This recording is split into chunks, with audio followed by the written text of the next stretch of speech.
Hello friends, welcome to this video. मेरा नाम है सक्षम शर्मा और आज इस वीडियो में हम हिस्ट्री का, मॉडर्न इंडिया का एक बहुत ही इम्पॉर्टेंट टॉपिक डिस्कस करने वाले हैं। और ये टॉपिक है मुस्लिम लीग। तो मुस्लिम लीग के बारे में जानने से पहले हम इसका थोड़े बैकग्राउंड के बारे में जान लेते हैं। वैसे मुस्लिम लीग की स्थापना हुई थी 1906 में और ये हुई थी ढाका में। और इसका जो ऑफिशियल नेम था ये था ऑल इंडिया मुस्लिम लीग, पर ये पॉपुलरली मुस्लिम लीग के नाम से ही जानी जाती है। पर इसका आइडिया कहाँ से आया था उसके लिए हम थोड़ा पीछे चलते हैं। तो जो कम्युनल आइडिया है कि मुस्लिम एक सेपरेट नेशन हैं और उनकी जो ज़रूरतें हैं वो हिंदू से अलग हैं, ये आया था सर सैयद अहमद खान द्वारा। ये सर सैयद अहमद खान आप इन्हें इस फोटो में देख सकते हैं। ये ब्रिटिश शासन में के कर्मचारी रहे थे और इनिशियली ये हिंदू मुस्लिम एकता को सपोर्ट करते थे, लेकिन बाद में इनकी विचारधारा बदल गई जब 1885 में कांग्रेस एस्टैब्लिश करी गई। तो इनका ये मानना था कि ये जो आईएनसी है ये मेनली हिंदूज़ के लिए बनी है। मेनली नहीं, इनके हिसाब से ये सिर्फ हिंदूज़ की पार्टी है, जबकि ऐसा असल में नहीं था। इंडियन नेशनल कांग्रेस के अंदर बहुत सारे मुस्लिम मेंबर्स भी थे। तो इनका ये कहना था कि मुस्लिम्स के लिए यही बेटर होगा कि वो ब्रिटिश राज का समर्थन करें, ताकि अगर इंडिया के अंदर से ब्रिटिश राज चला जाता है तो फिर बचेगा कौन? जो बचेंगे हिंदूज और मुस्लिम्स। और हिंदूज मेजॉरिटी में हैं, तो हिंदूज अपने हिसाब से राज को चलाएंगे। तो इनकी जो सबसे इम्पोर्टेंट अचीवमेंट थी, इन्होंने Mohammedan Anglo oriental college start किया था, जो जिसे अब हम अलीगढ़ मुस्लिम यूनिवर्सिटी के नाम से जानते हैं। और इन्होंने ही एक एजुकेशनल कॉन्फ्रेंस स्टार्ट की थी जो जिसका नाम था मोहम्मदन एजुकेशनल कॉन्फ्रेंस। और इस एजुकेशनल कॉन्फ्रेंस की खास बात ये थी कि इसके अंदर पॉलिटिकल डिस्कशंस अलाउड नहीं थी। पहले इसमें सिर्फ एजुकेशन से रिलेटेड और सोशल डिस्कशंस ही अलाउड थी, लेकिन 1906 आने तक क्या होता है कि इनकी डेथ हो चुकी होती है। और इनकी डेथ के बाद 3000 डेलीगेट्स मिलते हैं इस मोहम्मदन एजुकेशनल कॉन्फ्रेंस के अंदर। और वो कहते हैं कि ये जो बैन ऑन पॉलिटिक्स है इसके अंदर से वो हटा दिया जाना चाहिए। और जैसे ही वो बैन हटा दिया जाता है तो उसके बाद से वो बात करने लग जाते हैं कि क्यों ना हम भी अपनी एक खाली मुस्लिम्स की एक लीग बनाएं, जिसे जिसको ऑफिशियल नेम होता है ऑल इंडिया मुस्लिम लीग। तो और कैसे अ, इस आइडिया को सफलता मिली ऑल इंडिया मुस्लिम लीग की, इसका एक और कारण भी देख लेते हैं। 1905 में लॉर्ड कर्जन ने इंडियन नेशनल मूवमेंट को कमज़ोर करने के लिए बंगाल का पार्टीशन कर दिया था। और जो ये इनिशियली बंगाल था, ये पूरा का पूरा, ये एक हिंदू मेजॉरिटी प्रोविंस था। पर इस पार्टीशन के बाद जो ईस्टर्न पार्ट ऑफ बंगाल था वो अब एक मुस्लिम मेजॉरिटी प्रोविंस बन गया। और जो वेस्टर्न पार्ट था वो एक हिंदू मेजॉरिटी प्रोविंस बन गया। तो जो इंडियन नेशनल कांग्रेस थी वो इसके बिल्कुल अगेंस्ट थी कि ये जान के अ, टुकड़े कर रहे हैं ताकि इंडियन नेशनल मूवमेंट को कमज़ोर कर सके। लेकिन ब्रिटिशर्स ने मुस्लिम लीग को बोला कि ये देखो, हम एक तो आपको आपका मेजॉरिटी प्रोविंस दे रहे हैं और इनको इससे प्रॉब्लम है। तो मुस्लिम लीग ने कहा कि हमें एक तो हमारी जो रिलीजन है उसके लिए एक प्रोविंस मिल रहा है, तुम्हें क्या प्रॉब्लम है? तो इस चक्कर में मुस्लिम लीग बनती है और इसे ब्रिटिशर्स का पूरा सपोर्ट मिलता है। तो ये पहली मुस्लिम पॉलिटिकल पार्टी थी इंडिया के अंदर। और इसके फाउंडर्स जो थे वो थे ख्वाजा सलीमुल्लाह, विकारुल मुल्क, सैयद अमीर अली, सैयद नबीउल्लाह और खान बहादुर गुलाम और मुस्तफ़ा चौधरी।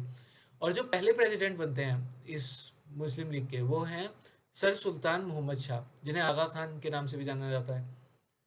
तो जो ऑल इंडिया मुस्लिम लीग है वो एसेंशियली स्टार्टिंग में इसमें सिर्फ बहुत ही एलीट एजुकेटेड मुस्लिम्स थे और बहुत नीचे दर्जे की जैसे किसानों वगैरह उस तरह की मेंबरशिप भी इसमें बिल्कुल भी नहीं थी। और जो पार्टी का मेन एम था वो था कि मुस्लिम के राइट्स को सिक्योर करना है।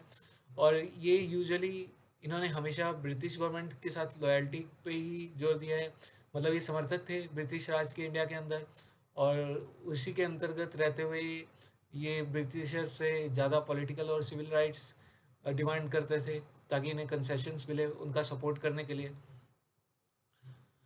1913 तक में मोहम्मद अली जिन्ना इस लीग के मेंबर बनते हैं, और even though partition of country idea अभी नहीं आया होता है इंडियन मुस्लिम्स में, लेकिन ये 1930 के बाद मुस्लिम लीडर्स के अंदर काफ़ी पॉपुलर हो जाता है।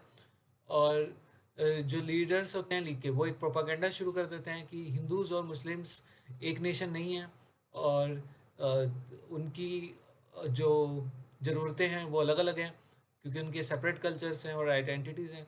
लेकिन यही दोनों जो सेपरेट कल्चर हैं ये हज़ारों सालों से एक साथ रहते आ रहे हैं, तो इसकी कोई बेसिस नहीं थी इस आइडिया की।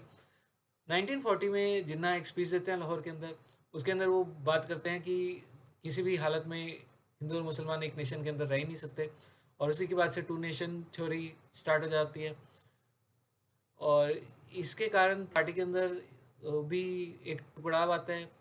जो मुस्लिम लीग के अंदर एक नेशन के सपोर्टर थे वो एक अलग ऑल इंडिया जमहूर मुस्लिम लीग में टूट जाते हैं, जो कि बाद में जाके कांग्रेस पार्टी से मिल जाती है।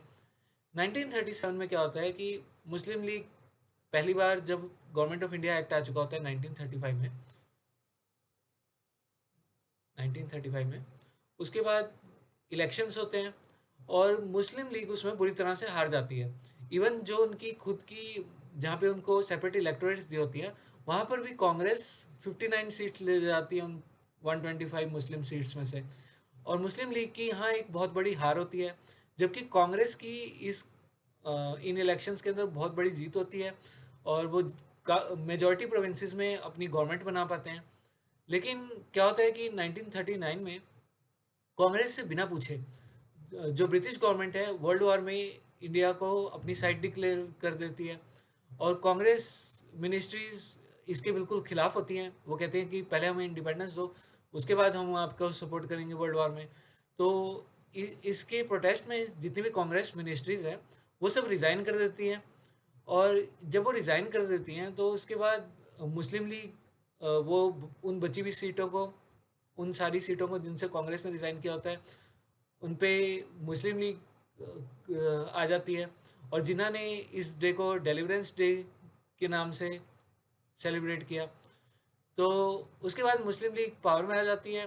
कांग्रेस की ज़्यादातर मिनिस्ट्रीज़ को बाद में जेल में डाल दिया जाता है क्विट इंडिया मूवमेंट में। और इस बीच में मुस्लिम लीग जो है वो अपनी मेंबरशिप की फ़ीस भी 2 आनाज़ कर देती है, जो कि पहले के मुकाबले बहुत कम होता है। अब इनके फोल्ड में ज़्यादातर गरीब लोग, गरीब मुसलमान वगैरह सब आ जाते हैं, और इस मिनिस्ट्री में जब ये आ जाते हैं उसके बाद ये काफ़ी अपना जो टू नेशन थ्योरी का आइडिया है जगह जगह प्रोपगेट कर पाते हैं। तो इस बीच काफ़ी नुकसान पड़ता है देश की नेशनल यूनिटी को, और अल्टीमेटली यही, इसी के कारण ये जो इनका प्रोपागेंडा था 1906 से मुस्लिम लीग का, जो 1947 तक चलता है, इसी के कारण देश का पार्टीशन हो जाता है। अल्टीमेटली इंडिया 3 टुकड़ों में बढ़ जाता है, इंडिया, पाकिस्तान और बांग्लादेश। तो वही बात यहाँ लिखी हुई है कि वो कैंपेन 1940 से बहुत ज़्यादा सक्सेसफुल होनी स्टार्ट हो जाती है, और अल्टीमेटली पार्टीशन हो जाता है 1947 में, और ये लीग फाइनली डिसॉल्व हो जाती है इस पार्टीशन के बाद 14 अगस्त 1947 को। हालांकि इसके कुछ कुछ टुकड़े अलग अलग फॉर्म में अभी भी एग्जिस्ट करते हैं पाकिस्तान, बांग्लादेश और इंडिया में। तो ये थी मुस्लिम लीग की कहानी। उम्मीद है आपको ये लेक्चर पसंद आया होगा, तो लाइक और सब्सक्राइब करना मत भूलिएगा। धन्यवाद। Have a nice day.